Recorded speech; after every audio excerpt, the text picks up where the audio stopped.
একদিন ভেবেছিলাম ভালোবাসা মানে চিরস্থায়ীভাবে থাকা, কিন্তু সময় শেখালো মানুষ বদলায়, অনুভূতিও বদলায়।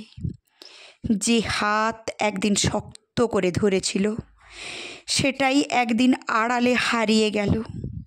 কিছু বলিনি, শুধু চেয়ে দেখেছি।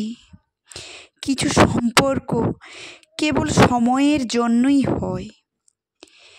মাঝে মাঝে তোমার ছবি দেখে নিজের অজান্তে তোমাতে চুমু এঁকে ফেলি। মাঝে মাঝে তোমাকে ভেবে আবার কেঁদেও ফেলি। এটা যে কি বিচ্ছিরি একটা যন্ত্রণা, হয়তো তুমি বুঝবে না।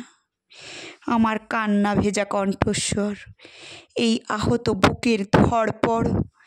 জানি পাওয়া না পাওয়া ভাগ্যের ওপর নির্ভর, তবুও বলতে চাই বারবার, তুমি শুধু একান্তই আমার। বন্ধুরা, ভালো লাগলে অবশ্যই লাইক, শেয়ার, কমেন্ট করে চ্যানেলটি সাবস্ক্রাইব করে দিও। আবারও একটা সুন্দর ভিডিওতে তোমাদের সঙ্গে আসবো দেখা করতে, কথা বলতে। তো আশা করব আজকের এই কথাগুলো তোমাদের হৃদয় ছুঁয়ে যাওয়ার মতো একটা কথা। চলো আজ তবে আসি, টাটা।